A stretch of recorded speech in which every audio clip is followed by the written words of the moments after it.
Hi guys, welcome back to another video. അപ്പോൾ ഇന്നത്തെ video വന്നിട്ട് മൺഡേ ആണല്ലോ. അപ്പം നമ്മളൊരു സ്കിൻ കെയർ റൂട്ടീനാണ് കേട്ടോ.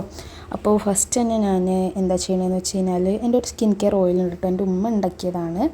അപ്പോൾ ബീറ്റ്റൂട്ടും ക്യാരറ്റും അങ്ങനത്തെ അത്യാവശ്യ സാധനങ്ങളൊക്കെ ഇട്ടിട്ട് ഉണ്ടാക്കിയിട്ടുള്ളൊരു ഓയിലാണ്. അപ്പോൾ ടാനൊക്കെ മാറാൻ വേണ്ടിയിട്ട് ഇത് നന്നായിട്ട് ഹെൽപ്പ് ചെയ്യും കേട്ടോ. കണ്ടിന്യൂസ് ആയിട്ട് യൂസ് ചെയ്യുമ്പോൾ നല്ലൊരു ഗ്ലോയും കാര്യങ്ങളൊക്കെ കിട്ടുന്നുണ്ട്. അപ്പോൾ ഞാൻ എൻ്റെ ഫേസിലും പിന്നെ എക്സ്പോസ്ഡ് ആയിട്ടുള്ള ഭാഗം ഉണ്ടാവുമല്ലോ നമ്മുടെ സ്കിന്നിൻ്റെ, ഇപ്പോൾ കൈ, അതുപോലെ നമ്മുടെ ഫേസ്, നെക്ക് അങ്ങനെയുള്ള ഭാഗത്തൊക്കെ എനിക്ക് നല്ല ടാൻ ഉണ്ട് കേട്ടോ. എൻ്റെ ബാക്കിയുള്ള സ്കിന്നിന് കമ്പയർ ചെയ്യുമ്പോൾ നല്ല ടാൻ ഉണ്ട് ആ ഭാഗത്ത്. അപ്പോൾ മുട്ടും കയ്യിൽ എന്താ ഇങ്ങനെ കറുപ്പുള്ള, അവിടെ എന്താ തേക്കാത്തതെന്ന് ചോദിച്ചു കഴിഞ്ഞാൽ അത് ഞാൻ വണ്ടിയിൽ നിന്ന് വീണിട്ടുള്ള പാടാണ് കേട്ടോ. അപ്പോൾ അത് നാച്ചുറലി തന്നെ അങ്ങനെ മാറുന്നുണ്ട്. അങ്ങനെ സ്കിൻ ഓയിലൊക്കെ തേച്ച് കഴിഞ്ഞിട്ട് റൂമാകെ മെസ്സായിട്ടുണ്ട് ഗൈസ്. എനിക്ക് കുട്ടിയുള്ളതാണല്ലോ, അപ്പോൾ അതുകൊണ്ട് തന്നെ എത്ര ഒതുക്കിയിട്ട് കഴിഞ്ഞാലും അവൻ വീണ്ടും വന്ന് മെസ്സാക്കും. അപ്പോൾ രാത്രി ഉറങ്ങുന്നതിൻ്റെ മുന്നേ ഒന്ന് ക്ലീനാക്കി ഇടാറുണ്ട്, അടിച്ചോരൊക്കെ ഒന്ന് തുടച്ചിടാറുണ്ട് കേട്ടോ. അപ്പോൾ എനിക്ക് പൊടിയുള്ളത് തീരെ പറ്റില്ല കിടന്നുറങ്ങുമ്പോൾ. അപ്പോൾ അതൊക്കെ ഒന്ന് ക്ലീനാക്കി. അപ്പോൾ ഇത് ഫേസിൽ ഓയിലിട്ടിട്ട് തന്നെ കേട്ടോ ഞാൻ ചെയ്തിട്ടുള്ളത്. ഒരു 20 മിനിറ്റ് നേരം ഞാൻ ഫേസിൽ ഓയിലിട്ടിട്ട് നിൽക്കും. അപ്പോൾ ആ ഒരു സമയം നമ്മൾ യൂട്ടിലൈസ് ചെയ്യുന്നു, അത്രേ ഉള്ളൂ. ക്ലീനിങ്ങും കാര്യങ്ങളൊക്കെ കഴിഞ്ഞു. പിന്നെ ഞാൻ പോയി കുളിച്ച് വന്നിട്ടുണ്ടായിരുന്നു. അപ്പോൾ ഇതാട്ടോ കറൻ്റ്ലി ഞാൻ യൂസ് ചെയ്യുന്ന പ്രൊഡക്ട്സ് എന്ന് പറയുന്നത് ഒരു ടോണറാണ്. ഇത് പ്ലമ്മിൻ്റെ ടോണറാട്ടോ. ഞാൻ ഈ ബോട്ടിലേക്ക്, സ്പ്രേ ബോട്ടിലേക്ക് മാറ്റിയതാണ്. പിന്നെ ഈ ഒരു ലിപ് ബാം, ഇത് പറയാതിരിക്കാൻ പറ്റില്ല ഗൈസ്. ഇത് മാത്രമായിട്ട് വേണമെങ്കിൽ ഒരു റിവ്യൂ വീഡിയോ ആയിട്ട് ഇടുക. കാരണം അത്ര അടിപൊളിയായിട്ടുള്ള ലിപ് ബാം കേട്ടോ. റെനൻ്റെ PH ലിപ് ബാമാണ്.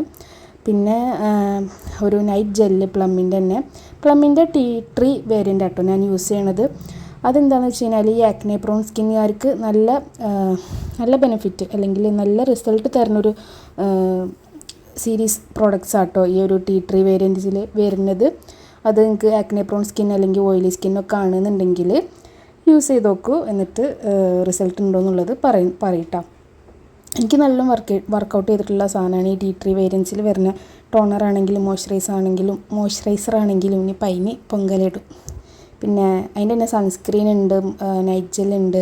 അപ്പോൾ നൈറ്റ് ജെൽ ഇട്ടിട്ട് കുറച്ചധികം നേരം കഴിഞ്ഞിട്ടാണ് നമ്മൾ ഒരു നൈറ്റ് ക്രീമും കൂടി ഞാൻ ഇട്ട് കൊടുക്കും. അപ്പോൾ ഉപ്പാനോട് സംസാരിക്കുന്നുണ്ട്, മമ്മൂൻ്റെ അടുത്ത് കളിക്കുന്നുണ്ട്. അത് ഞാൻ സ്പീഡിലിട്ട് കാണിച്ചതാട്ടോ. അത് കുറച്ച് നേരം ഒരു 5-10 മിനിറ്റ് കഴിഞ്ഞിട്ടാണ് നമ്മൾ ഈ ഒരു നൈറ്റ് ക്രീം ഇട്ട് കൊടുക്കുന്നത്. ഇത് ഡോട്ടൻകിൻ്റെ റെറ്റിനോൾ സെറമൈഡ് നൈറ്റ് റിപ്പയർ ക്രീമാണ്. ഇതും നമ്മുടെ സ്കിന്നിങ്ങനെ പ്ലം എന്നിരിക്കാൻ വേണ്ടിയിട്ട് നല്ലതാണ്. ആൻറ്റി ഏജിങ്ങിനൊക്കെ ഹെൽപ്ഫുള്ളായിട്ടുള്ളൊരു ക്രീമാട്ടോ ഈ ഒരു സാധനം. അങ്ങനെ നമ്മൾ വിചാരിക്കും ഇതൊക്കെ കഴിഞ്ഞ് കഴിഞ്ഞാൽ നമുക്ക് സുഖമായിട്ട് ഉറങ്ങാൻ പറ്റും. അങ്ങനെ പറ്റും ഗൈസ്, ഇല്ല. അപ്പോൾ വന്നപ്പോൾ ചോക്ലേറ്റൊക്കെ കൊടുത്തിട്ടുണ്ടായിരുന്നു. അപ്പോൾ അതൊക്കെ ആദ്യം കഴിക്കണ്ടേ, കഴിച്ച് തീർത്താലോ മനസ്സമാധാനമായിട്ട് ഉറങ്ങാൻ പറ്റുള്ളൂ. അപ്പം അന്ന് കൊടുത്തിട്ടുണ്ടായിരുന്ന ഒരു ചോക്ലേറ്റും പിന്നെ ഒരു കേക്കുമാണ്. അത് കഴിഞ്ഞ് മുമ്മുനെ ഫ്രഷാക്കി കൊടുത്തിട്ടുണ്ട്. അപ്പോൾ അവന് ഉറങ്ങാൻ തീരെ ഇഷ്ടമില്ല കേട്ടോ. തൊട്ടിയിൽ പിടിച്ച് കിടത്തിയിട്ടാണ് ഞാൻ ഉറക്കാറ്. അപ്പോൾ ഉറങ്ങാൻ ആണെന്ന് മനസ്സിലായപ്പോഴാണ് ഈ വാശി കാണിച്ച് നിൽക്കുന്നത്. അപ്പോൾ ഞാൻ അവനെ താഴെ ഇറക്കി വിട്ടു. ഇനി അവന് വേണ്ടപ്പോൾ ഉറക്കിയാൽ മതിയുള്ളൂ എന്നുള്ള രീതിയിൽ. അപ്പോൾ അവൻ ഹാപ്പി ആയിട്ട് ഉമ്മാൻ്റെ അടുത്തേക്ക് പോകാട്ടോ. പിന്നെ എൻ്റെ കയ്യിൽ ഇങ്ങനെ അവിടെ ഇവിടെ പാട് കണ്ടോ ഗൈസ്. ഇത് കൊതുക് കടിച്ചിട്ട് വരുന്നതാണ്. എനിക്ക് കൊതുകും അലർജിയാണ്. അപ്പോൾ ഈ ഒരു ക്രീമാട്ടോ ഞാൻ ചെറുപ്പം മുതലേ യൂസ് ചെയ്യുന്ന ഒരു ക്രീമാണിത്. നല്ലതാട്ടോ. അത് കഴിഞ്ഞ് പിന്നെ മുമ്പിനെ പിടിച്ചു കൂടെ നിർത്തിയിട്ടുണ്ട് ഉമ്മാൻ്റെ റൂമിൽ നിന്ന്. അപ്പോൾ അവൻ വീണ്ടും ഓടാൻ വേണ്ടി നിൽക്കുക. കുറച്ചധികം നേരം പോലും എൻ്റെ അടുത്ത് ഇരിക്കില്ല എന്നുള്ളതാണ്. എന്ത് ചെയ്യാനാ. അപ്പോൾ അങ്ങനെയൊക്കെയാണ് ഗൈസ് നമ്മുടെ ഒരു നൈറ്റ് സ്കിൻ കെയർ റൂട്ടീൻ എന്ന് പറയുന്നത്. അപ്പോൾ അടുത്ത വീഡിയോ ആയിട്ട് കാണുന്നവരെ എല്ലാവർക്കും സുഖമാണെന്ന് വിശ്വസിക്കുന്നു. ഞാനും ഹാപ്പിയാണ്, നിങ്ങളും ഹാപ്പിയാണ്. വീഡിയോ കണ്ടിട്ട് ഇഷ്ടപ്പെട്ടിട്ടുണ്ടെങ്കിൽ എന്തായാലും സബ്സ്ക്രൈബ് ചെയ്യുക. അടുത്ത വീഡിയോ ആയിട്ട് കാണുന്നവരെ ബൈ.